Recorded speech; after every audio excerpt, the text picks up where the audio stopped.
There are tons of places on the planet where toxic fumes fill the air, from dangerous gases to lingering radiation. These are places where a breath of fresh air is a long way away. We're starting off with the Polygon in Kazakhstan. This was the Soviet Union's main nuclear testing site during the Cold War. Over 450 nuclear tests were conducted there between 1949 and 1989, releasing large amounts of radioactive material into the environment. And the radiation from these tests has had serious consequences for the population living in and around Polygon. People exposed to high levels of radiation have experienced increased rates of cancer, birth defects, and other illnesses. And the effects of radiation exposure can be long-lasting, and they don't just affect people who are directly exposed either. Future generations can also suffer from genetic mutations passed down from parents. The Soviet government didn't warn or protect the local population from the dangers of radiation exposure during the testing period, so as a result, many people suffered health consequences without even knowing the cause for a very long time. And the impact of all that nuclear testing at the Polygon continues to affect the health of the population to this day. The Danakil Desert in Ethiopia is one of the most otherworldly looking places on the planet. It's a bit of a tourist destination for people who like the more thrilling kinds of vacations, but you can't stay long and you're not allowed to explore alone. The place is super dangerous. It's known for its extreme temperatures reaching well over 120 degrees Fahrenheit or 48 degrees Celsius during the day. But besides the scorching heat, there are other dangers as well, particularly from its toxic gases and volcanic activity. One of the main hazards in the Danakil Depression comes from the volcanic activity. Gases like sulfur dioxide and hydrogen sulfide are emitted, which are harmful or even deadly if inhaled for long enough. These gases can cause respiratory problems and even death if breathed in large amounts. There are also hydrothermal vents which release acidic hot springs that contain toxic chemicals like sulfuric acid. They're scalding hot and highly acidic, extremely dangerous to living things, which is why there are no animals to be found in the area. It's inhospitable, but it does have an odd beauty about it, so a lot of people think it's worth checking out. They just need to wear gas masks and goggles, and visits are relatively short in order to avoid prolonged exposure to the extreme temperatures. What's the most radioactive area in the United States? Well, that would be Hanford, Washington. Hanford was a key site for the production of plutonium during the Manhattan Project, which developed the atomic bombs used in World War II. Hanford produced large amounts of plutonium for nuclear weapons, leaving behind a ton of radioactive contamination. Radioactive materials were released into the environment through leaks, spills, discharges, and it's affected the surrounding soil, water, and air, posing serious health risks to the people in the surrounding areas. The Columbia River is super contaminated, which runs alongside the Hanford site. Radioactive substances have seeped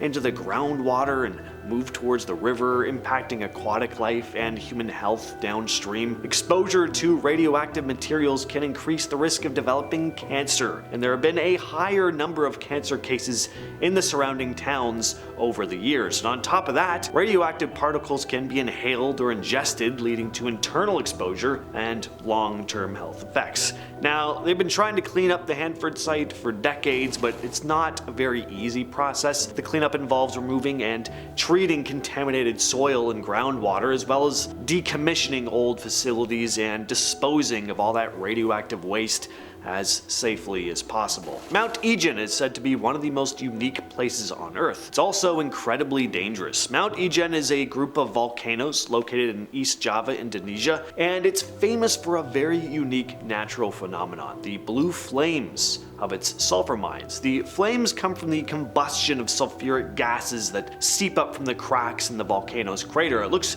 pretty spectacular. There is no other place like this on Earth, to my knowledge anyway. The flames are visible mostly at night, creating a pretty mystifying sight, but the sulfur gases are harmful to human health if inhaled in large amounts. Miners who work in the sulfur mines near the crater are particularly at risk. They're exposed to high concentrations of these toxic gases on a daily basis. The terrain around Mount Ijen can be treacherous as well, with steep slopes and unstable ground near the crater. Hiking out here It's not easy. We've all heard of the Chernobyl disaster, but have you heard of the Kyshtym nuclear disaster? Yeah, this one was kinda swept under the rug. Mayak is one of Russia's most notorious nuclear facilities. It was primarily used for the production of plutonium for nuclear weapons during the Cold War. The 1957 Kyshtym disaster is one of the worst nuclear accidents in history. A chemical explosion at a waste storage tank released a huge amount of radioactive contamination into the environment, affecting an area of hundreds of square kilometers. The full extent of the disaster wasn't disclosed by the Soviet authorities at the time. Even when Mayak isn't blowing up though, it's still leaking radioactive stuff into the environment from its everyday operations. The water, soil, and air around it are all contaminated, and the people living nearby have higher rates of cancer and other health issues because of it. This next spot is not only one of the most polluted places on the planet, but one of the most radioactive as well. Mailuu-Suu in Kyrgyzstan. The town was used for uranium mining during the Soviet era, and all the crap that was dredged up still poses serious hazards to the local population today. The uranium mining and processing activities left behind a lot of radioactive waste sites and abandoned mines. These sites contain high levels of radioactive materials like uranium and radium. One of the biggest issues in Mailuu-Suu are all the leftover dumps, which are located close to residential areas and the Mailuu-Suu River. If these big piles of waste near the town and the river collapse, they could release radioactive material into the air and water, which isn't going to be good for anybody. Even as it is, a lot of residents live close to the contaminated sites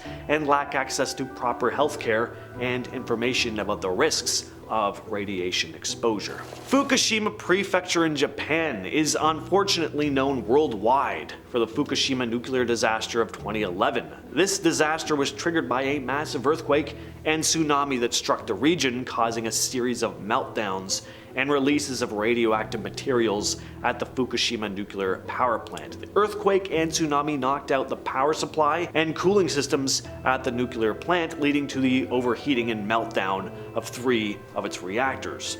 This resulted in the release of radioactive materials into the air, soil, and water surrounding the plant. Residents from the surrounding areas were evacuated, with tens of thousands of people displaced from their homes. The Japanese government established an exclusion zone around the plant to restrict access to the most heavily contaminated areas. Contaminated water from the plant is still a pretty major concern, and even though there has been progress in cleaning up the area, the long-term effects of the disaster are still being felt. This next place is home to 80% of England's nuclear waste, Sellafield. It was originally built for the production of plutonium for nuclear weapons during the Cold War, but has since been used for a number of nuclear activities, including nuclear reprocessing and waste management.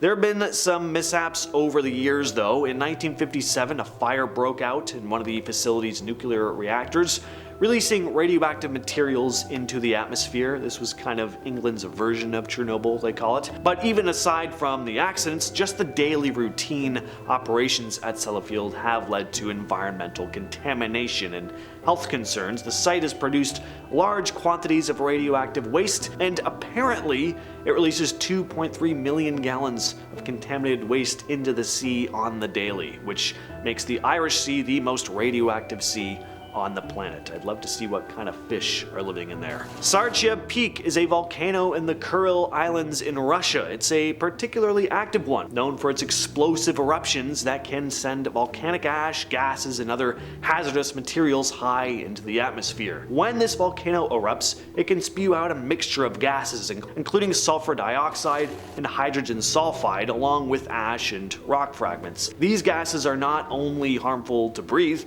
but can also contribute to air pollution and affect the climate by blocking sunlight. The volcanic activity doesn't just pose risks to the environment either, it can also be a real problem for planes. Ash clouds from eruptions can damage aircraft engines and, of course, mess up visibility. Luckily, the volcano is constantly being monitored, so warnings can be sent out for planes to divert. And of course, to finish things off, we have the abandoned city of Pripyat in northern Ukraine. This place has become basically the poster child for nuclear disaster and lingering radiation. Before the nuclear disaster in 1986, Pripyat had a population of around 49,000. It was designed and built to support the workers and families of the Chernobyl plant. But of course, everything changed in the early hours of that fateful day on April 26th, when a catastrophic explosion occurred at Chernobyl's reactor 4, and this explosion released an immense amount of radioactive material into the atmosphere, contaminating the surrounding area, including